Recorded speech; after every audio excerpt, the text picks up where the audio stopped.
dijanjikan kebebasan, dijanjikan hidup yang lebih enak. Kalau kalian lihat aku ini, gue tersentuh sih di sini. Yang GG pada saat itu rusak sih.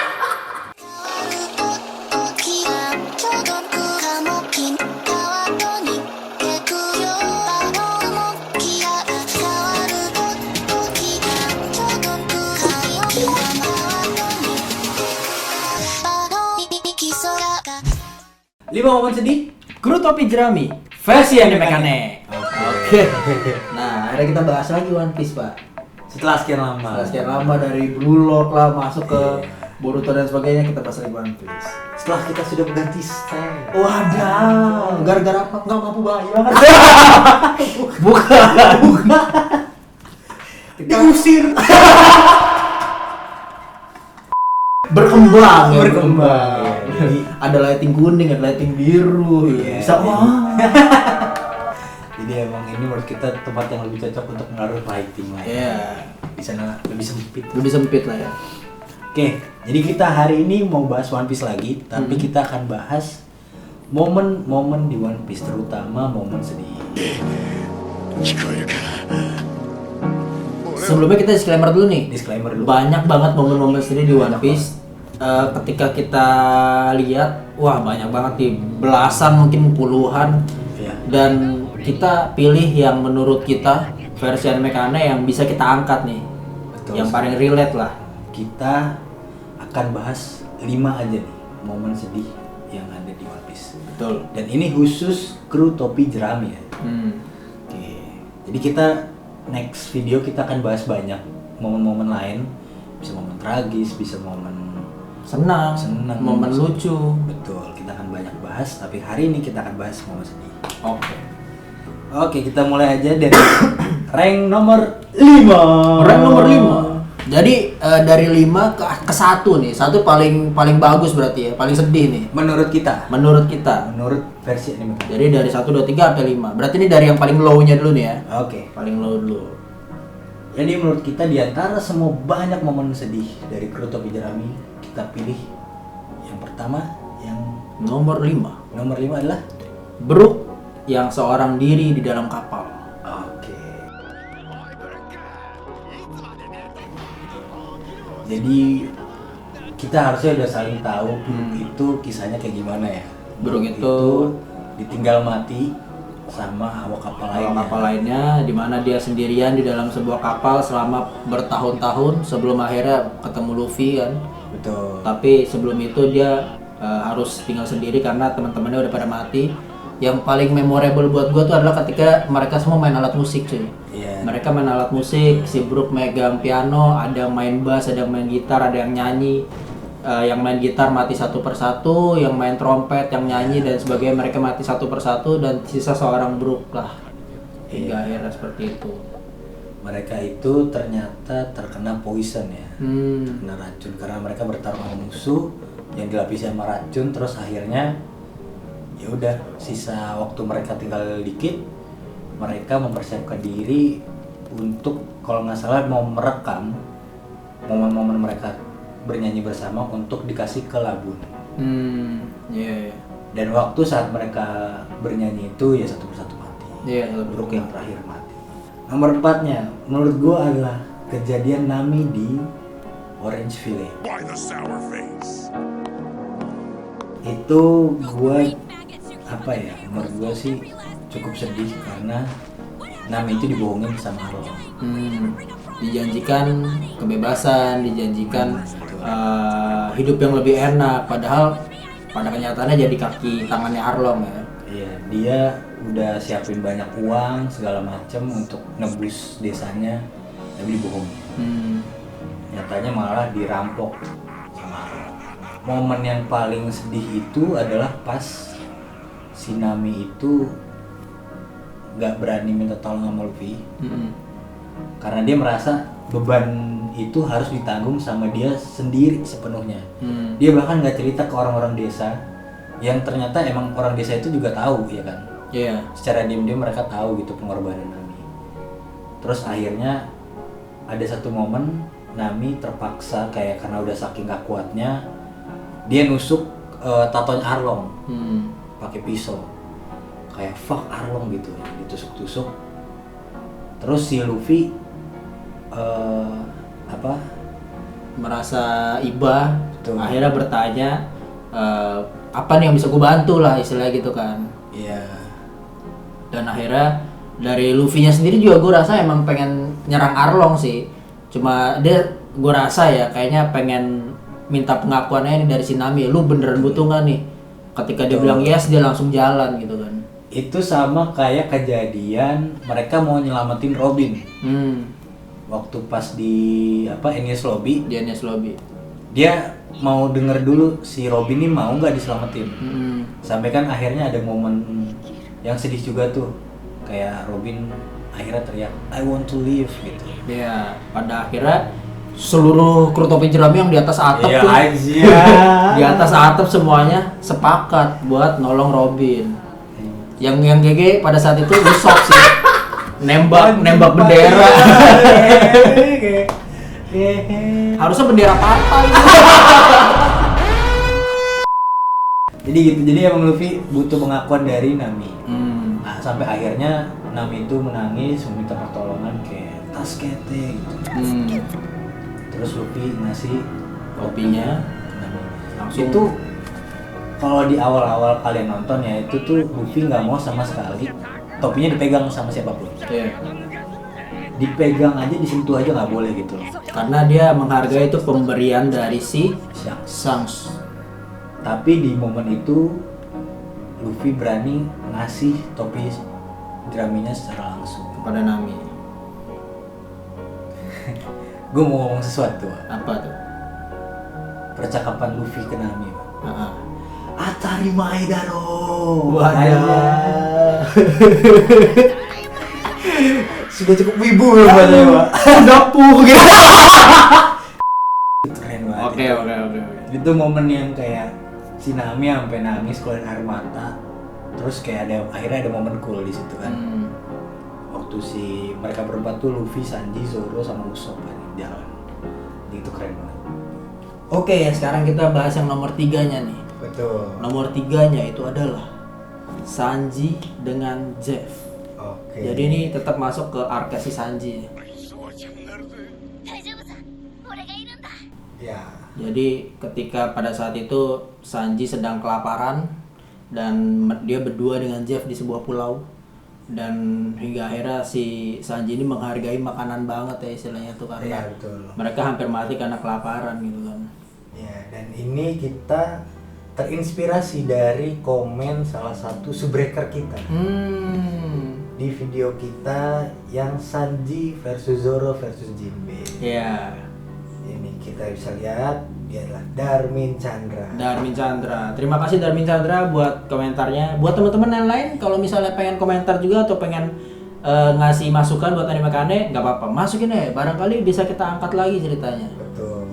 Dan mungkin komen-komen kalian bisa menjadi evaluasi bagi kita juga untuk ke depan. Iya, karena Anime Kane tanpa kalian nggak akan jadi Anime Kane sebenarnya kan. Betul sekali. Kalian adalah part of Anime Kane. Anjay. Perlu salam wibu gak? Hah? Perlu salam wibu gak? Gimana tuh caranya? Weh, salam wibu. Oh ini salam ibu. Boleh.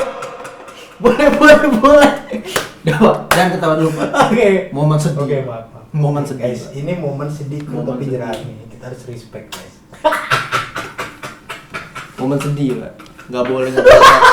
Momen sedih. Ya jangan lakuin ke depan kamera. Lu pakai muka lu yang kayak tadi ke kamera.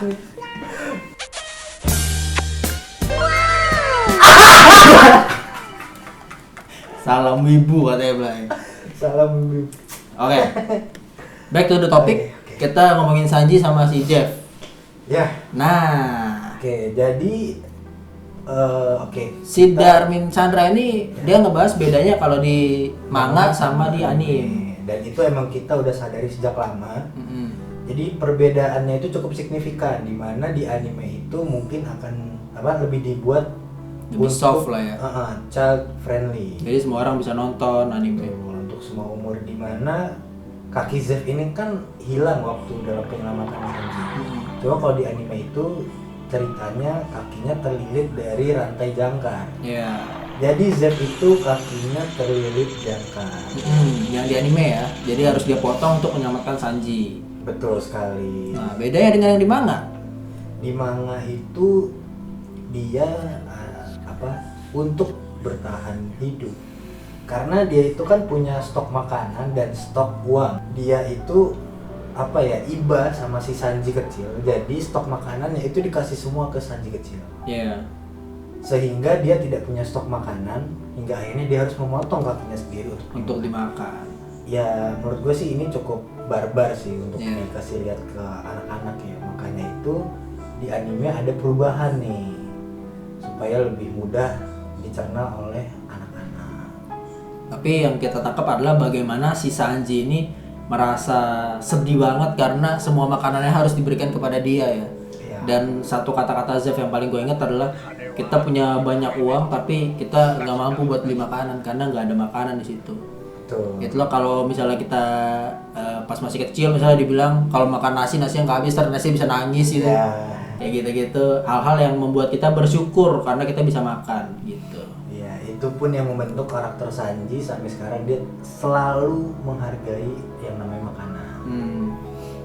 Dan sebenarnya menurut gua kedua hal ini baik di anime sama manga itu tetap punya motivasi atau tujuan penceritaan yang sama, dimana mau menceritakan bagaimana pengorbanan dari Zeff. Iya. Waktu di anime itu kakinya kelilit jangkar, dia memberikan kakinya sebagai pengorbanan untuk menyelamatkan Sanji. Sementara ini bedanya dia memberikan semua makanannya pada Sanji. Gitu.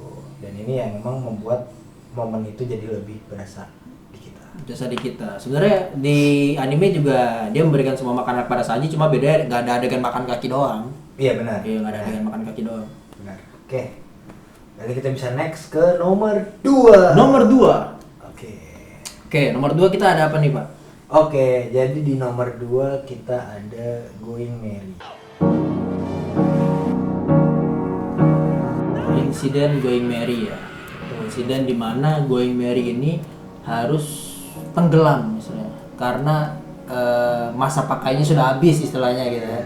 Harus dibakar. Dihanguskan karena juga zaman-zaman mereka itu kan belum ada namanya tuh shipwright atau teknisi kapal. Belum ada Franky lah ya pada belum ada Franky. Jadi mereka tuh pakainya barbar. Dan mereka mau ngebenerin Going Merry pun juga asal-asalan. Bukan karena mereka malas ngebenerin apa gimana ya, tapi emang karena mereka nggak punya ilmunya. Dan pada saat itu sebelum masuknya Franky itu Usopp yang benerin kan. Betul. Usopp yang benerin kapal. Itulah kenapa Usopp sayang banget sama Going Merry. Apalagi Going Merry dikasih sama Kaya kan. Betul. Jadi emang momen ini tuh sedih banget, dimana kalian juga pasti setuju dan pasti merasa oh iya cocok nih di nomor 2 gitu. Karena momen yang emang sedih banget. Jujur gue nangis waktu adegan itu. Dimana kayak akhirnya mereka harus melepaskan ikatan mereka selama ini gitu loh. Karena Going Merry itu kan udah kayak kru sendiri. Iya, merelakan suatu hal yang udah lama bersama kita gitu lah ya. Betul. Apalagi melepaskannya tuh bukan sekedar melepaskan gitu kayak mereka yang harus membakar Going Merry, kalau enggak ya ntar jadi masalah bagaimana kan. Dia harus membakar sendiri Going Merry itu yang udah rusak itu gitu. Dan diketahui sebenarnya si Going Merry itu punya jiwa sendiri. Waktu adegan pembakaran itu Going Merry bisa ngomong. Iya, Going Merry bisa ngomong. Ya meskipun cukup fantasi ya, tapi menurut gue itu sah-sah aja sih. Itu menunjukkan kayak simbolisme aja sih, ikatan dari hubungan kru topi jerami sama si Going Merry-nya. Nah, sekarang kita udah di tahap yang nomor 1 nih. Tahap yang nomor 1 yang menurut kita paling relate, sedihnya itu bisa dirasakan bersama-sama, paling relate, paling bisa dirasakan dan paling baru aja terjadi karena belum jauh, arc-nya belum jauh. Tapi gue rasa penonton nggak akan menduga kalau nggak kita akan duga karena ini nggak banyak dibicarakan orang kayak ini tuh sedih banget gitu, nggak karena ini bermain visual, Jadi gak ngomong aku sayang going Mary gitu, no. Dia nggak ngomong apapun, dia bermain visual, kemudian juga dia bermain habit. Ya. Dia bermain habit. Jadi kayak tindakan yang diulang-ulang tuh dari awal One Piece sampai arc yang ini itu juga masih terus berulang, jadi kita udah ngerti lah. Kayak gitu. Nah, terus. oke. Apalagi ada bibit-bibit romance. Ada bibit-bibit bapernya juga, ini gila banget. Apa itu? Yang pertama kita punya Sanji lagi, tapi ketika dia heartbroken lah istilahnya. Heartbroken. Dengan si Puding. Jadi dimana kalau kalian lihat aduh ini, gue tersentuh sih di sini. Broken heart, sorry, bukan heartbroken. Ya, broken heart. Susah ngomongnya, berat. Sanji ini mengalami momen dimana benar-benar percaya terhadap satu perempuan dan dia baru sadar ketika dia itu telah dibohongi oleh perempuan itu.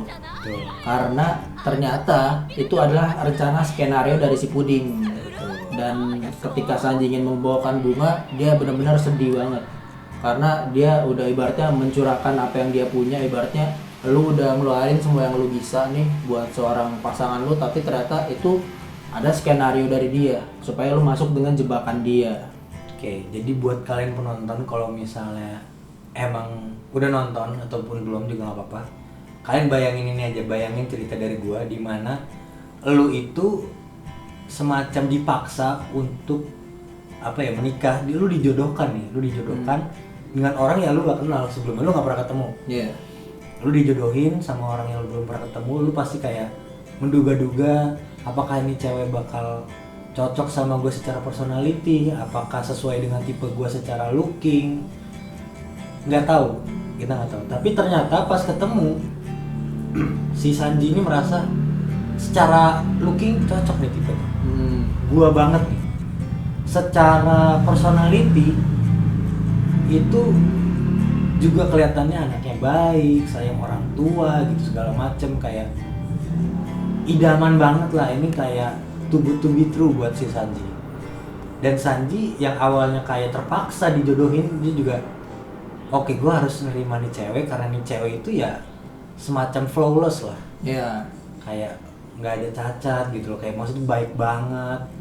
Terus oke, kalau misalnya udah ada harapan, udah ada bayangan ke depannya nikah sama dia, pasti hubungan rumah tangganya bakal lancar kayak gitu.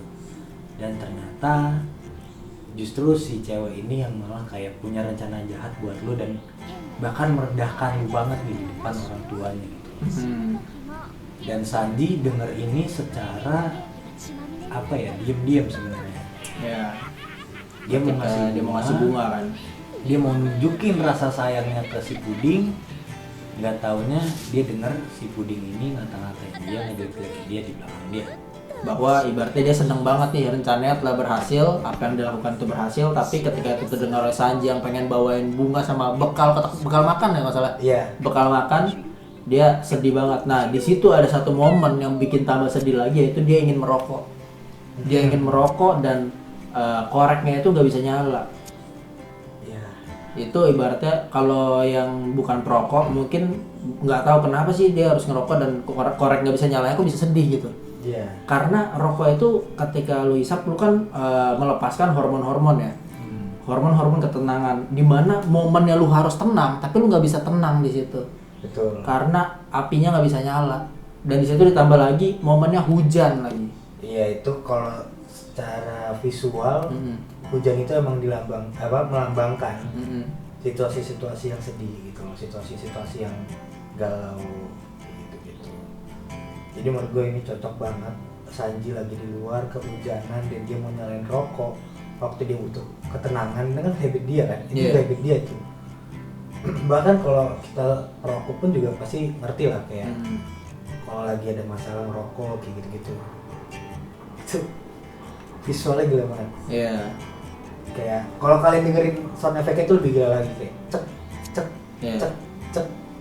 Dan yang bikin gua makin makin sedih itu karena ketidaknyamanan dari sound effect-nya. Jadi kalau misalnya orang nih ya, kalau pada umumnya misalnya nih lu udah gregetan nih, korek lu nggak nyala, yang lu lakuin apa sih? Cek cek cek. Pilihannya ada beberapa. Yang pertama cek cek cek cek, nggak bisa, udah lu nyerah. Iya. Pilihan kedua itu lu nyalain cek cek cek, karena emosi lu bertambah, jadi lu makin cepet ngekliknya. Cek cek cek cek cek cek cek cek cek cek cek cek cek cek gitu. Iya. Itu pilihan kedua. Tapi si Sanji ini atau mungkin si Oda Sensei atau si pembuat animasinya itu punya pilihan yang ketiga. Ini bikin apa ya, rasa sedih, rasa ketidaknyamanan itu sampai berasa ke penonton. Iya, pacingnya dibikin lama. Pacingnya lama banget. Itu dia konstan.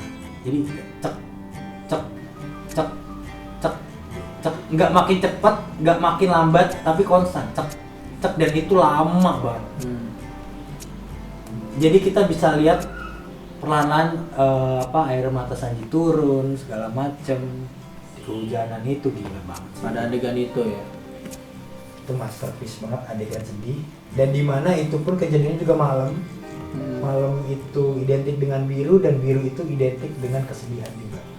Keren banget, permainan warna, permainan visual, tindakan apa yang dilakukan. Menurut gua makin kesini tuh Oda makin ini banget ya, makin seleranya tuh makin tinggi. Filmis banget. Feelnya oke nih, banget.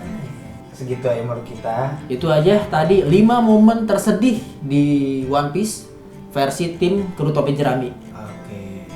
Ya menurut gue masih ke bawah sih. Kalau kalian biasa nonton anime kane, kalian pasti tahu lah beda pacing gue ngomong sekarang sama video-video sebelumnya tuh. Gue lebih lambat, lebih menghayati karena emang masih berasa gitu sih.